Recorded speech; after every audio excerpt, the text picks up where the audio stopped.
Elle explique à Eric qu'elle n'aurait jamais cru cette histoire si elle ne l'avait pas découverte elle-même. Eric est choqué d'apprendre que Léonel, considéré comme mort depuis 9 ans, a survécu.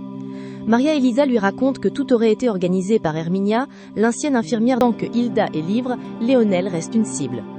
Maria Elisa affirme que sa priorité est de protéger son père. Elle sait que seule la chute de Hilda pourra garantir sa sécurité. Pendant ce temps, une autre affaire provoque des tensions. Candida est arrêté par le délégué Albuquerque. Celui-ci l'accuse d'avoir organisé des réunions politiques clandestines dans le salon de beauté du Grand Hôtel afin de renverser le maire Anselmo. Candida se défend en affirmant qu'il ne s'agit pas d'une conspiration, mais simplement de son droit de participer à la vie politique et de présenter sa candidature au poste de maire. Le délégué insiste pourtant et décide de l'arrêter. Eric et les autres personnes présentes dénoncent un abus de pouvoir, mais ils expliquent qu'ils sont limités par les lois en vigueur.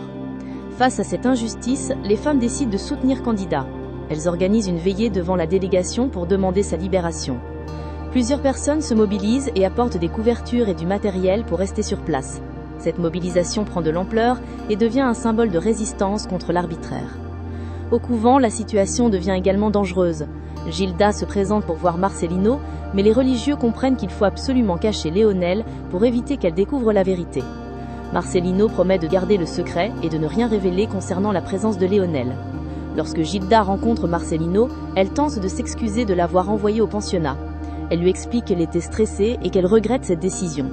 Elle lui apporte ses vêtements, ses jouets et une vidéo du jeu de construction qu'ils avaient réalisé ensemble. Marcelino reste poli, mais montre qu'il est désormais très attaché à Orlando, Maria Elisa et sa nouvelle vie au couvent. Pendant cette visite, Gilda ressent une étrange tension dans les lieux. Elle entend une voix qui ressemble fortement à celle de Léonel et commence à paniquer. Elle se demande si elle n'est pas en train de découvrir un secret. Les religieux essaient de détourner son attention en expliquant qu'il s'agit simplement du père Eusebio, malade et fiévreux, qui délire. Gilda repart troublée, mais son intuition lui dit qu'on lui cache quelque chose d'important. Elle commence alors à soupçonner que Léonel pourrait ne pas être réellement mort.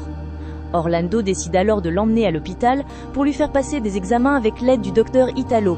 Ils veulent comprendre les conséquences du traumatisme subi après l'attentat et trouver un moyen de stimuler sa mémoire. Lorsque le docteur Italo découvre que le patient est Léonel, il est bouleversé.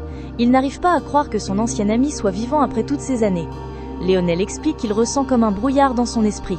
Certains souvenirs reviennent soudainement, mais beaucoup de choses restent encore confuses. Le docteur Italo explique qu'il faudra l'aider à retrouver progressivement sa mémoire grâce à des éléments liés à son passé. Des photos, des personnes qu'il connaissait, des musiques qu'il aimait ou des lieux importants de sa vie.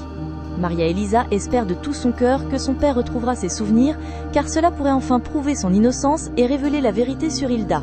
Cependant, elle comprend aussi que le retour de Léonel représente un danger. Si Hilda découvre qu'il est vivant, elle pourrait tenter de l'empêcher de parler. Pendant ce temps, Gilda retrouve Gaspard et lui raconte ce qu'elle a vécu au couvent. Elle affirme avoir entendu la voix de Léonel et être certaine qu'il y a quelque chose d'étrange derrière tout cela. Gaspard essaie de la convaincre qu'elle se trompe. Il lui explique qu'elle est sous pression à cause du procès de Maria Elisa et que son esprit lui joue probablement des tours.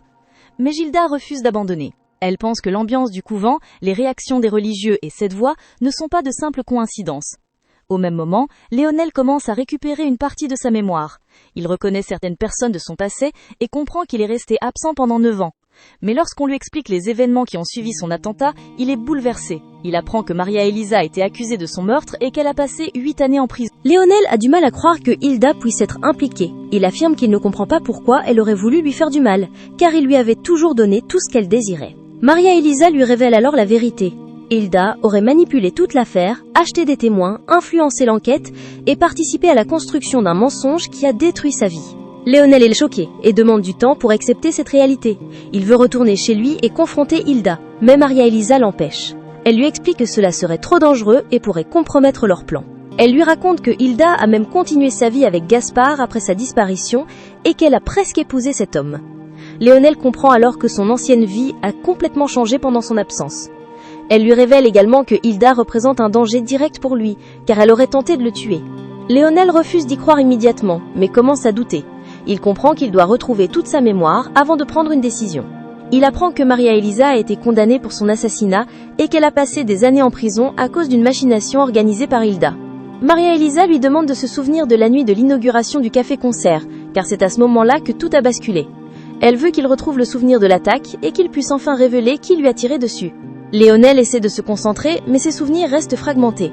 Il se rappelle seulement avoir discuté avec Maria Elisa avant l'événement et avoir refusé d'y aller parce qu'il voulait rencontrer un médecin. Il avoue qu'il ne sait pas si Hilda est réellement capable d'avoir commis une telle chose. Maria Elisa insiste pourtant. Son père doit se rappeler de la vérité pour que justice soit faite.